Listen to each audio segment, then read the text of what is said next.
Welcome to Black Liberty. I appreciate you tuning in today.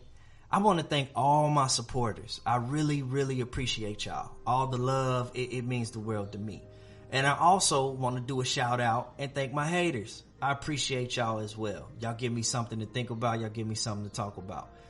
This past week, my Facebook Black Liberty page and my inbox has been going crazy with racists making comments about who we are as blacks and where we come from and how we should just sit down and shut up.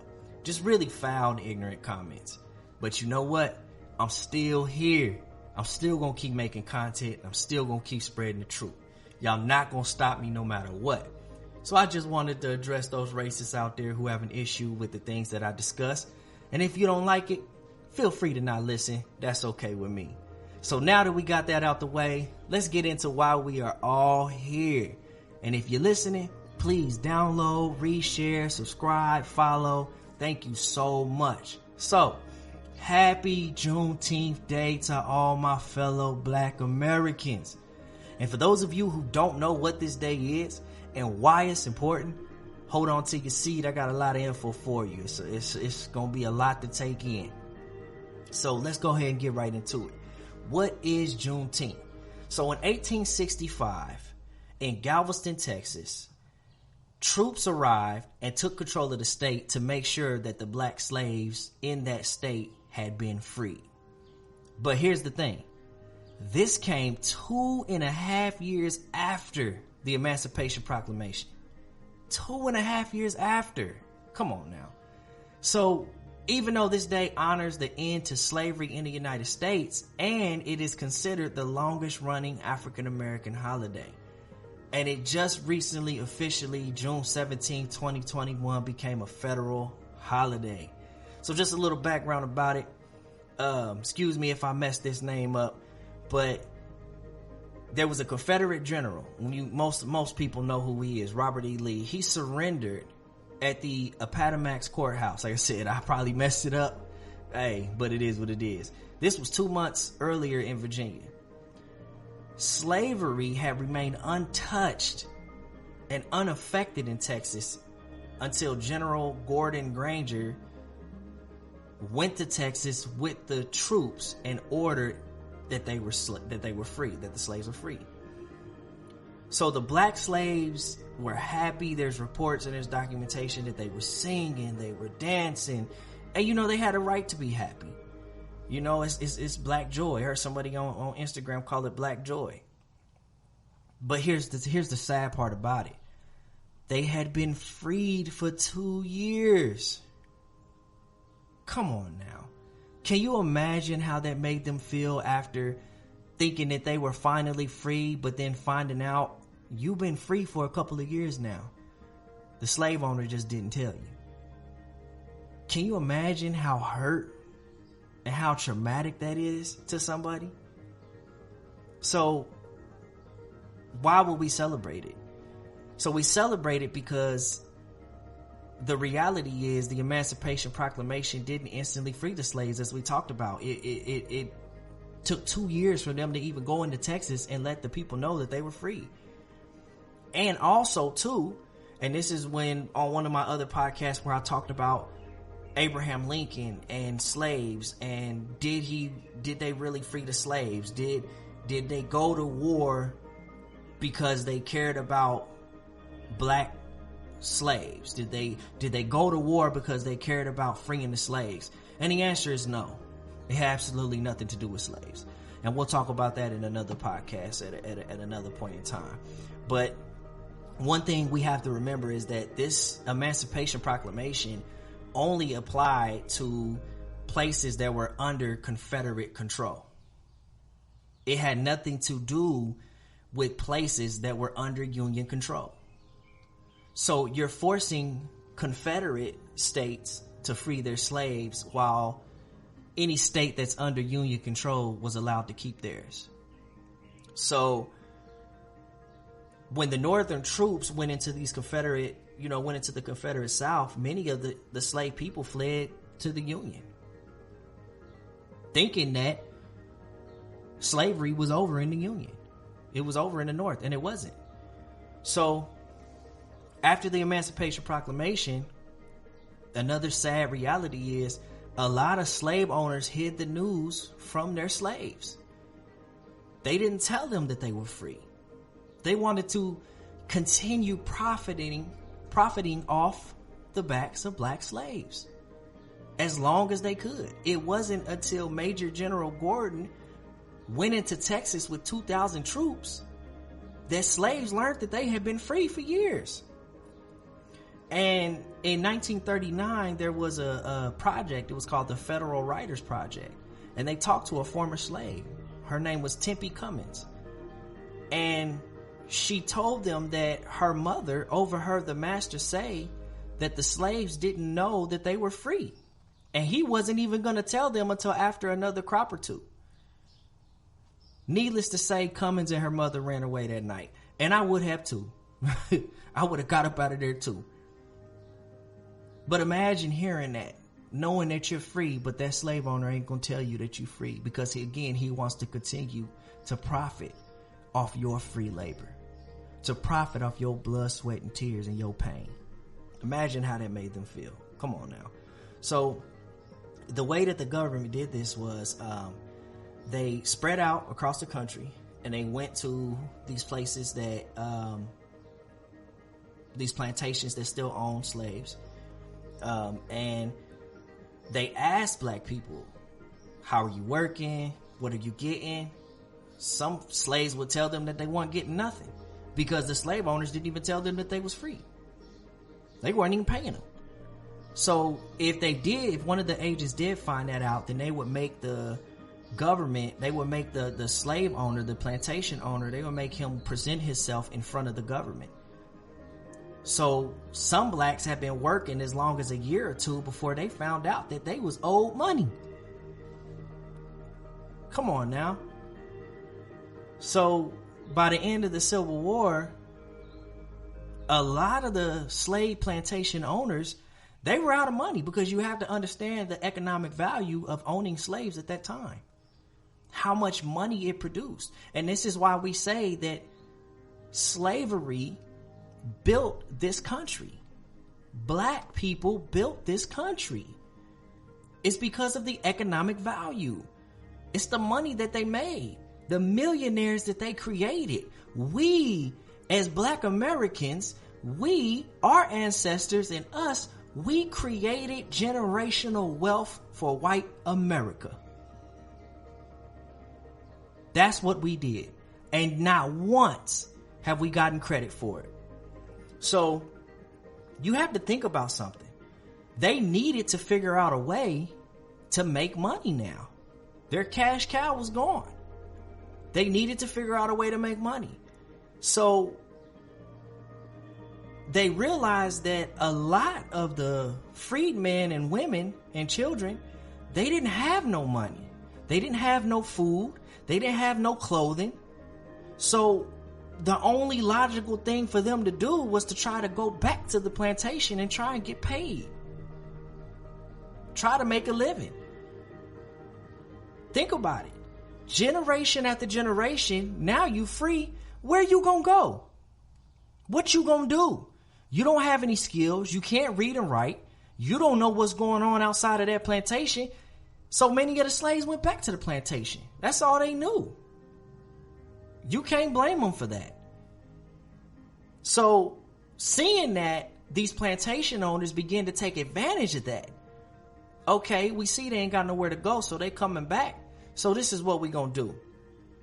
Many of the free slave men that returned, the plantation owners gave them housing, seeds, and even credit at like a commissary store. Like if they had like a grocery store or something like that, they would give them credit.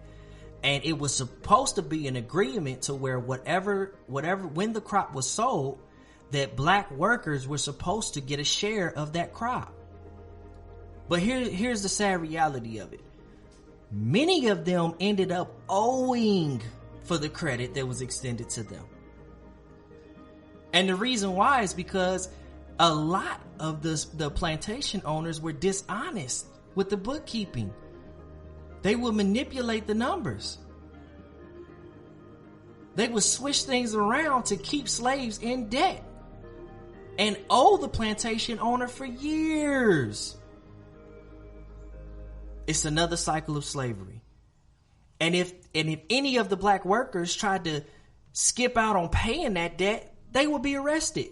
They'll send them to work on building railroads or other, physically challenging work. Basically slave duties to pay off a debt that they didn't owe. So do you see why we're still fighting today? Even after slavery was over, they weren't free. They were still being taken advantage of. And right back into that same cycle of slavery, generation after generation. Come on now. And we supposed to sit back and just be quiet? No. They weren't free. They were never free.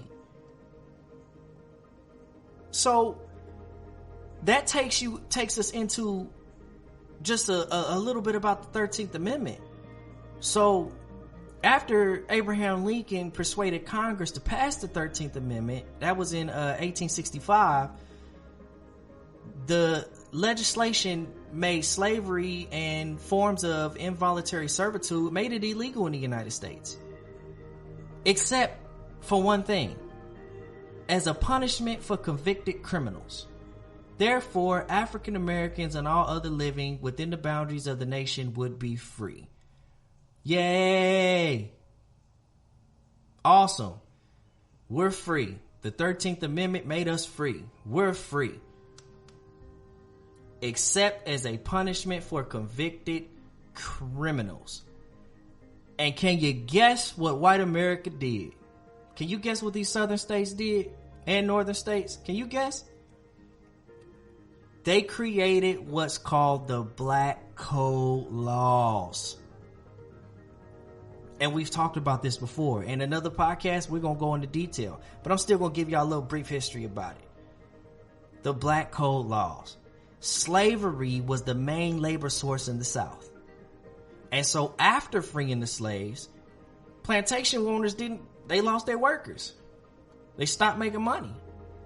So they got together through the governmental process, through this political process, and they created laws, and actually they had a discussion, and in order to render the 13th Amendment ineffectual in protecting African Americans, they wanted to force former slaves to work.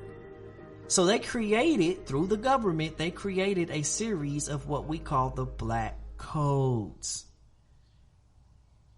And these laws were specifically created and designed for African Americans. And again, here we are, free and being taken advantage of. And the fact that the recently free slaves lacked financial resources. They arrested them for crimes like vagrancy, but when they received their prison sentences, they made sure that they required a bail in order to get out. And a lot of times they would increase this bail so high, and they knew that the African Americans, especially newly free, couldn't pay it. So what did they do? Not being able to pay that amount, they made them work off their fines on, guess what? Plantations. These black codes were able to create these black codes because of the wording of the 13th Amendment. You think they don't know what they're doing? Come on now. They knew exactly what they was doing. That was their cash cow. That was their money maker. So why do we celebrate this day? Because it's deeper. It's a whole lot deeper than what they make it out to be. Especially for black Americans. So, like I said, I'm going to go into detail about the black codes on a whole nother podcast, really get deep into it. But, just an example of some of the black codes that, were introduced in the South. They restricted black people from owning property, restricted them from conducting businesses and buying and leasing land. They also restricted them for even being able to move through public spaces, such as southern towns. Permissions to travel, segregation, different laws and punishments, limited choice in employment, weren't allowed to get certain jobs, really strict labor contracts, permissions required from employers to sell farm produce. So if I even own a farm, I'm not even allowed to sell any of that and make money to provide for my family. Wouldn't let them bear arms. And many of the black children that were orphans were placed into forced apprenticeships. So basically another form of slavery. Also preventing them from voting and serving on juries. They weren't even allowed to participate in laws and all that, which is understandable because they created the black laws and they didn't want black people to be a part of, the founding of our laws. So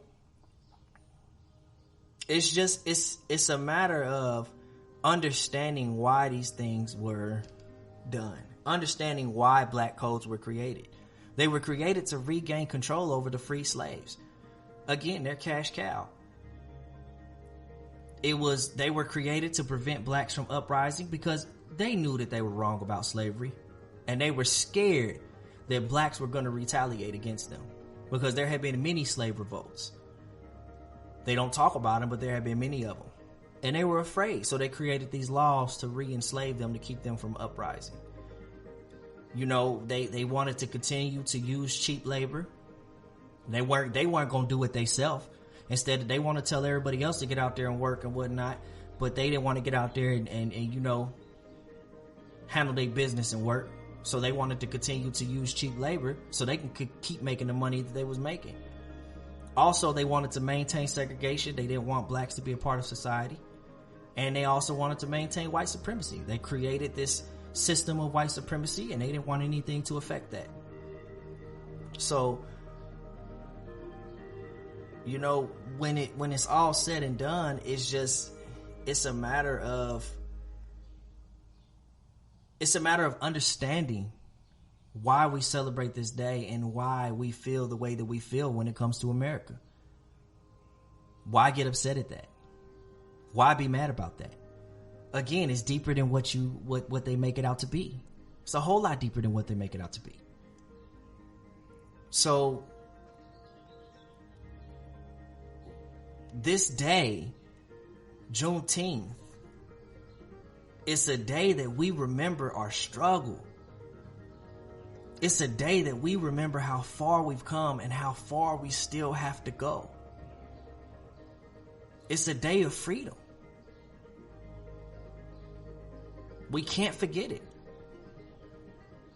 But even with that being said, a lot of people would sit back and a lot of people would tell you, well, hey, July 4th is for everybody. We have an Independence Day. Why do y'all deserve Juneteenth? We have an Independence Day. Well, let's remember one thing. July 4th, Independence Day, was not a day of freedom for blacks because blacks were still enslaved. July 4th was a federal holiday. It was a day that white Americans were free from Britain. King George III and they were free. We weren't. So they celebrate and tell us to celebrate July 4th as a day of American independence from Britain, but yet our people were still enslaved. We were not free. So that is not our day. That day was not created for us. So you can try to push that narrative all you want. That day is not for us. Our day of freedom, so-called freedom, is Juneteenth. So let's not get comfortable here. Now, I do think that it is a good thing that Juneteenth was signed into law. I believe it's a very good thing. It's a step. But we also have to make sure we look at the underlining reason behind signing this into law. So again, let's not get comfortable. My issue, and this is just my opinion, my issue with the signing of this and making it a federal holiday, this means that people with high-paying federal positions in government